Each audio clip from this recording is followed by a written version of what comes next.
This is Library Nerds with Words, the podcast that gives you the word on all the cool, nerdy happenings at Peter White Public Library and the library universe beyond. From books and concerts to search engines and story times, the library nerds are in and ready to show you that being a nerd can be cool. Get ready, get set, get nerdy.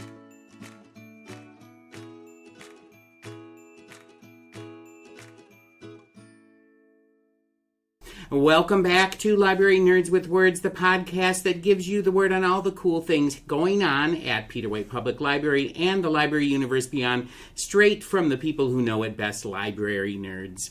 My name is Marty Ackett, and I'm the Adult Programming Coordinator for Peter White Public Library. And sitting in NIA headquarters, that's the Nerd Intelligence Agency headquarters, again today is one of everyone's favorite library nerd superstars, Lynette Suckow, the Assistant Head of Adult Services. Welcome back to the podcast, Lynette. Oh, it's always great to be back here. And I'm always happy to be able to sit down and get a little nerdy with you, Lynette. It has been a while since you were on the podcast last, and we are still in the throes of summer. I'm not letting go of that yet, although it's a little cooler than the last couple days, in these last couple days, so thank goodness for that. Lots of great things have been happening at the library: the summer reading programs, concerts on the steps, workshops, art exhibits, and bubbles and splashes on the library steps too. You might say that the last couple of months have been absolutely thrilling. Yes, that is a clue as to what Lynette is going to be talking about in a few minutes. But we're going to keep our listeners in suspense a little while longer. There's another clue for you guys. Because we have to play another game of Word on the Nerd, Lynette.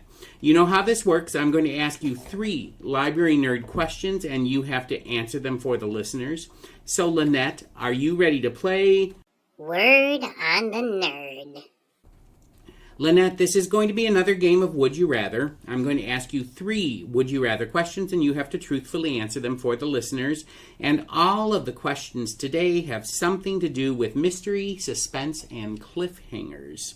So let's get started. Here's your first question. Would you rather ghostwrite a book for Richard North Patterson, or would you rather ghostwrite a book with Ian Fleming? If they're both alive, I don't think they are. No, they aren't. Ian Fleming's been dead for a while. Richard North Patterson's still going strong, though. But I like Ian Fleming's books because they just have so many twists and turns. They're classic because they were written in the 50s and 60s, and they're still going strong today. So I really like his style of suspenseful action story. Yeah. I would go with Ian Fleming, too. I'm a big fan of James Bond and the movies and the books. So, and Richard North Patterson, he's still going strong, and, I do like his books also. Yes, yeah, absolutely. Okay, well, we're both in agreement. It's Ian Fleming all the way. So, Lynette, that the questions might get a little bit more difficult from here on out. So, here's your second question. Would you rather be a CIA agent, or would you rather be a Secret Service agent? Well, that one is pretty easy for me. Yeah. A lot of people know that I'm not really a big traveler. Yeah. I like to do things domestically.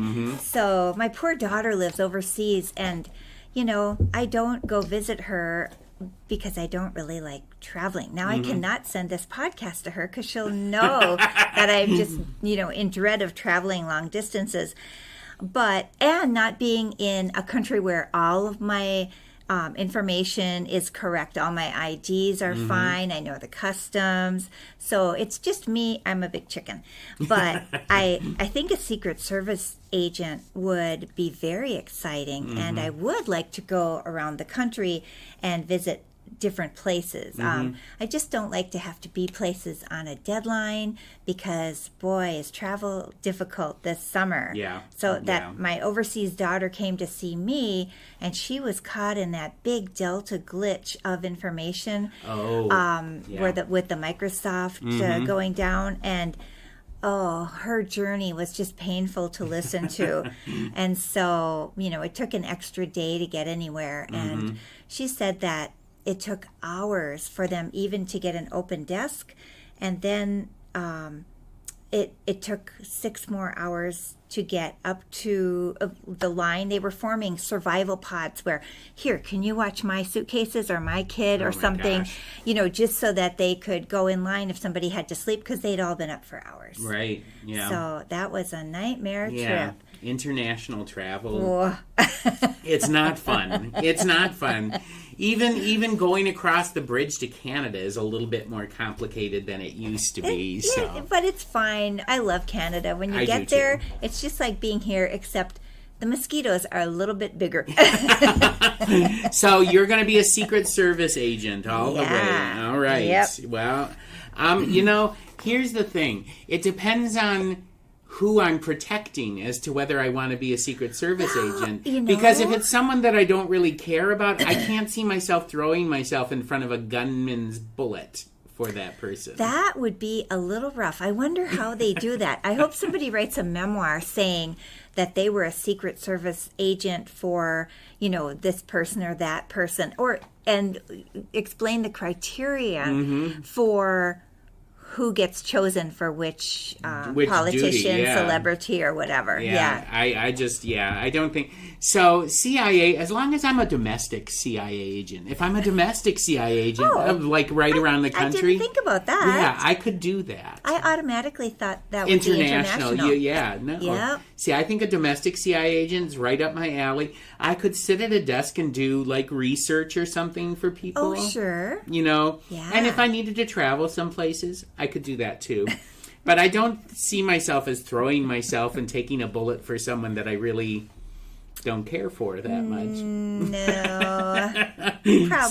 Probably not. I'm a duck and cover kind of person. There you go. Yeah. I might grab the person and pull them down, but I'm not throwing my body over them. So anyway, I'll reserve that for family members and loved ones I'd do that for. Yes. Okay, so here's your last question. Maybe this is going to be the hardest.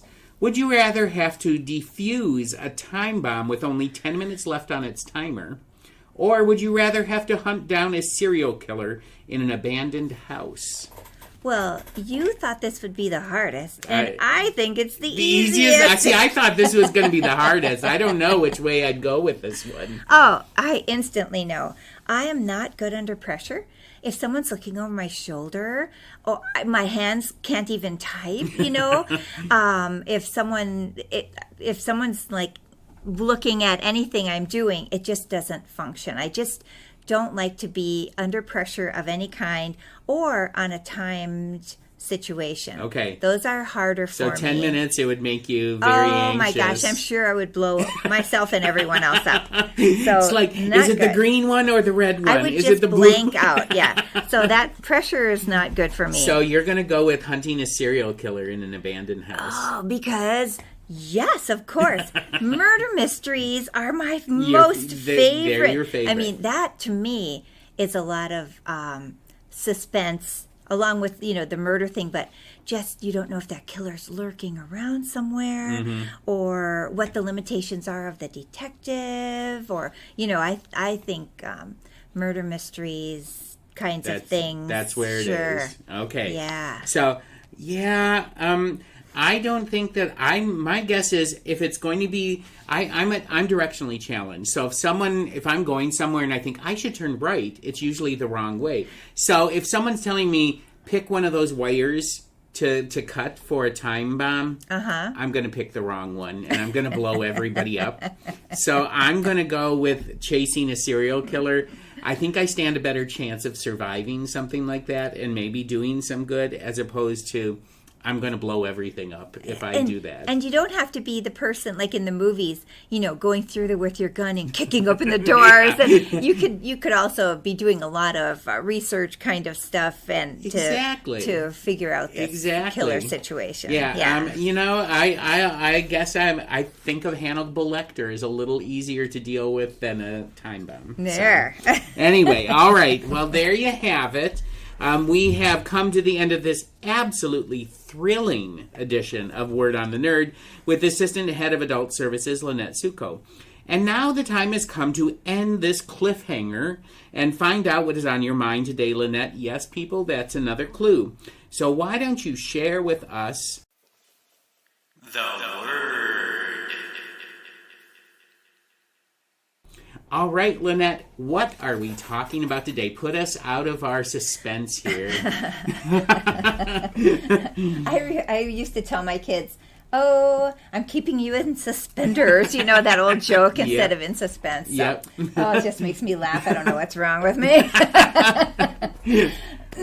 So today, I thought I would give you a preview of the Mining Journal article that's coming out in a couple of weeks on thrillers. All right. I have some really good books that are were so fun to read, and then also some classic thrillers that we have. Mm-hmm. So first of all, the classics you probably know more about than me, but Fahrenheit 451 is a classic. Mm-hmm. I wouldn't call it a thriller, but maybe it's very suspenseful. Yeah, absolutely. So I like that one. You can't beat Ray Bradbury. I love Ray Bradbury. And there you go. His other writings, too, always have an element of adventure and suspense. Mm-hmm. I did find, I remember the Da Vinci Code. This was like, because the book and the movie both just go. You're just on the run from the minute this book opens. Boom. I remember reading that book in like one sitting. It was just like the chapters are short and it just keeps on going and going and you just have to go. Yeah. And then I read, this made me jump off into a whole bunch of other books on Catholic ideology. And then wasn't this one with the Knights of the Knights Templar. The Knights Templar. Yeah, that was part of it. That was all in there, and that was so like interesting. all of his Robert Langdon mystery I love thrillers. them all. Yeah, the Angels and Demons. Angels and Demons, I think, is a better book than Da Vinci Code. It came out before, actually. I know, and I think it's a better book. Yep. And I love the one that's set in Washington, D.C. as well. The Lost Symbol? The Lost Symbol, yeah. I love that one, too. That was good. And then there's another one in Rome again. Yeah, that one wasn't bad either. Yeah. The Lost Symbol had me mad at a point because I actually thought that Dan Brown had killed off Robert Langdon at one point because do you remember? I don't know if you remember, but he submerged in a tank of water and he was drowned. And I'm like, okay, he's dead. I'm angry now. Yeah. So I don't love kill the hero. Yeah. You don't do that in books like that. No. Unless you're Sir Arthur Conan Doyle, so Yeah. So, and then kind of along that line, another modern. Clive Cussler is not the only author who writes international espionage, military, CIA, that kind of stuff. But he is a big one, and I went to look for a book, and he has 3 shelves of books. There are so many, and I would really label them adventure, but they're full of suspense. So they're good too. Mm-hmm. And then this is a little bit different kind of suspense. Yes. I'm getting into the different kind here.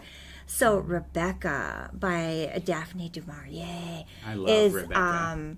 Just psychological thriller, and so whether she doesn't know if she's going crazy or not, and it's called Romantic Suspense. Rebecca, great Hitchcock film based on that movie as well. Yes, and some of those other movies that Hitchcock did, maybe he wrote some of them, but they are super, like Rear Window. Oh my goodness! Nobody can beat a Hitchcock movie. They're so good, so good.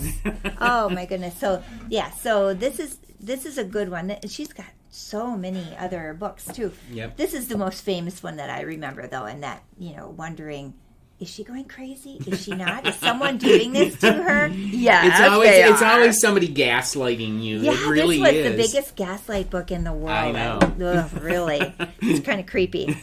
And then, this isn't Margaret Atwood. It's very suspenseful on a lot of her books. Some are just a little more there's a couple of science fiction ones that I don't really, they don't suspense me. Yeah. That's not a word. Yeah. But it is now. The Handmaid's Tale had me on the edge of my seat. Yeah. And then the movie, and then the series series with Kate Moss. Yeah. That is just, I can't even watch that anymore. I watched one season and I'm, okay, that's it. I'm shredded. I cannot You even can't watch. keep on going, yeah. It's too much suspense for me. Yeah. But just the whole society and this, the underling trying to get out. It's kind of like the French Revolution. Oh, Yeah, the like story. Les Mis or something like that. Yes, like Les Mis. Mm-hmm.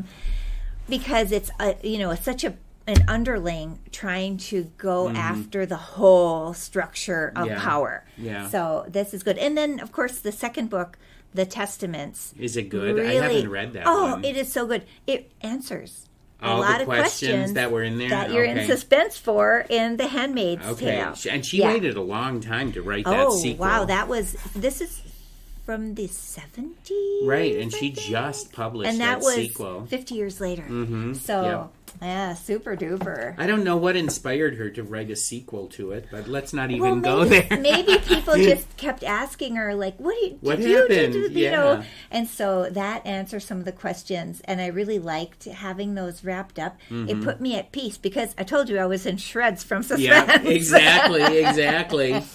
Yep. And then this is so you can say this crosses the line into horror, but I think it's also very suspenseful, like The Telltale Heart. Yep. I mean, you're going, what, is everyone hearing this heartbeat or just him? And like, what cues is he giving off? These policemen are surely going to, catch him. And then the cask of Amontillado, where he's sealing, the Edgar Allan Poe sealing that guy, and he's talking to him and explaining it, and then he just keeps on putting the bricks in there, and that's a terrifying story. Well, I guess it is. So there you go. That's why it crosses the line into horror. Absolutely. But the suspense in that is just like, is he actually going to do this? And so, those kinds of. And then he also wrote The Fall of the House of Usher. So lots of really well known. And he's the one that started sort of the detective genre too, with Murders in the Rue Morgue, I think. Oh, that was like the very first detective. So I mean, literally, if it weren't for Poe, we probably, maybe we would, but we probably wouldn't have had a Sherlock Holmes, because he was the one that sort of started that whole genre. Yeah, that is number one in his tale of mystery and horror. So even this editor of all these books thinks, or the collection, thinks it's more like horror. But I'm saying suspense, thriller, it is suspense, for sure. And it's mystery and everything like that. Yeah. And I can't even remember the name of his detective that he always had, but I don't know. I can't remember, but I love Poe. And The Premature Burial. Oh yes. The Pit and the Pendulum. Oh my gosh. Every time he started writing about being buried alive in anything, it just gave me anxiety, because I can't. That thought. I mean, it happened. Not a lot. I'm but not a cave person. Yeah. Oh yeah, it did. I cannot watch movies in caves. I can't watch movies underwater. I can't watch movies in space. Okay. Because there's no air. So now I have some more modern thrillers for you. So these are from the Mining Journal article at the end of August. One of them is called Murder Road, and it takes place in Michigan, in between Kalamazoo and Ann Arbor. Okay. And it's actually a series of the Book of Cold Cases, and by Simone St. James. She's written a whole bunch of them. But these people have picked up a person, and she ends up dead before she gets to, they didn't notice she was bleeding, and then she ends up dead before they get to the hospital. So they're under suspicion for killing her, but they're not. And then there's a little bit of supernatural in this one, which I didn't like at all. Okay. But apparently all of her books have that little tiny speck of supernatural in them. So it didn't work for me, but I still thought other people might appreciate enjoy that. it. Yeah, yep. Absolutely. And then there's a book by Nicola Yoon with a beautiful cover on it called One of Our Kind, and it's about this young couple who has a child, and they go into this. They're black. And they go into this black community that is like a utopia for people. So all the policemen are black, all the teachers are black. So they don't have that. All the doctors are black. So they don't have that cultural stigma or bias. Right. And so it's kind of like a really cool thing in there.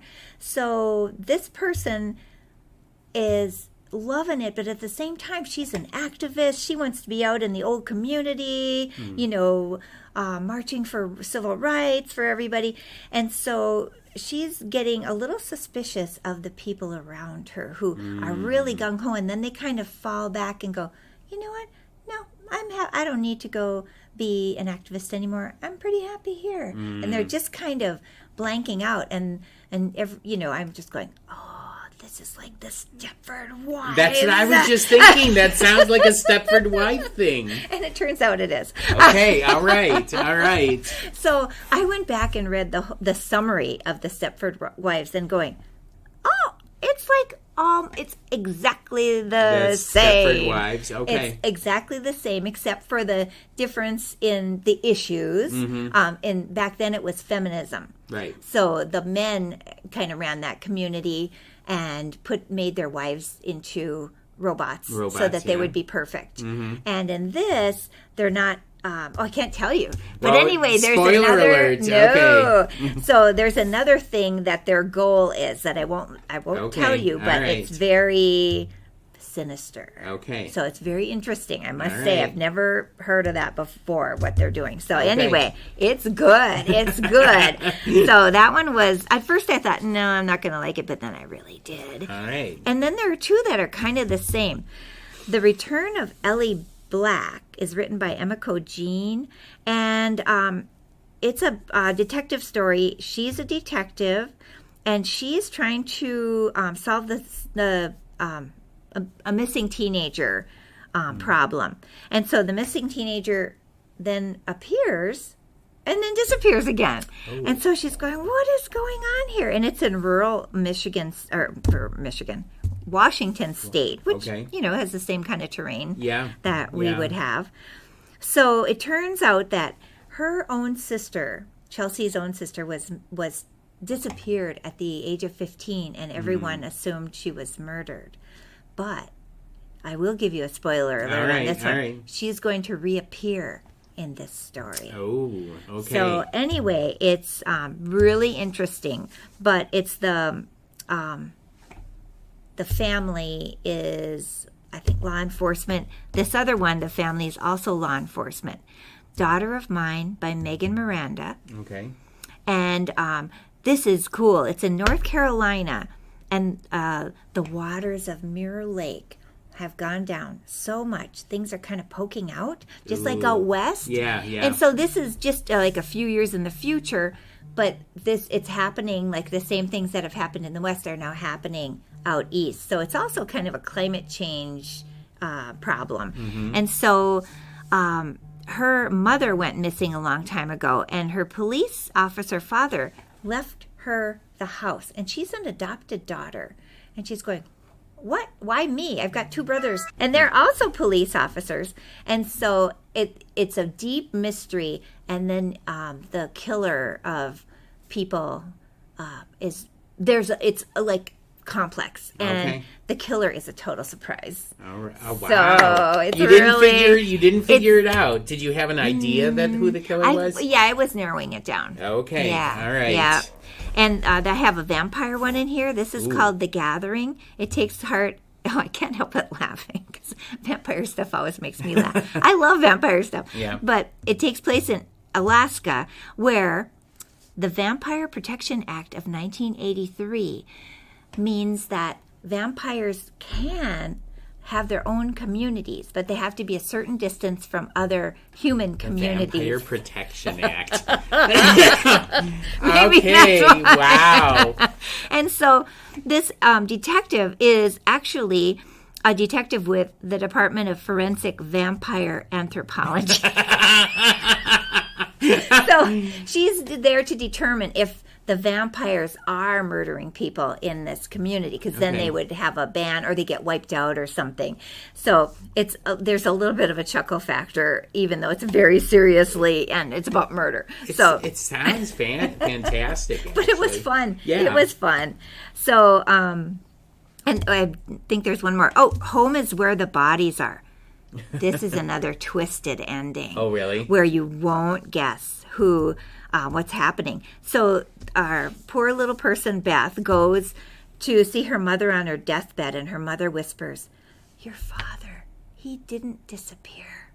Don't trust." And then dies. And so she doesn't know who not to trust. But anyway, she's trying to figure out what's going on.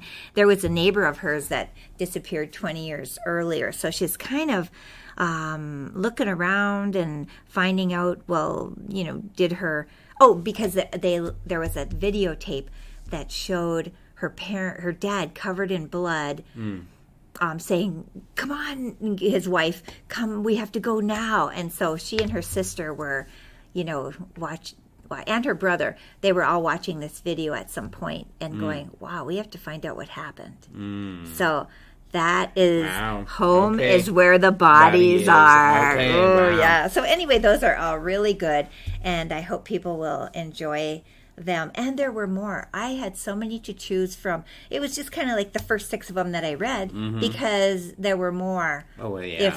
It's a popular genre. Oh, yeah. But you know what? I think that it's a genre where you can really mess it up if you don't know what you're doing. So you have to, for experienced readers, you don't want to bore them. You're right, exactly. Yeah, exactly. Because, I've been getting into the Maid mysteries from Nita Prose, like The Maid. Yeah.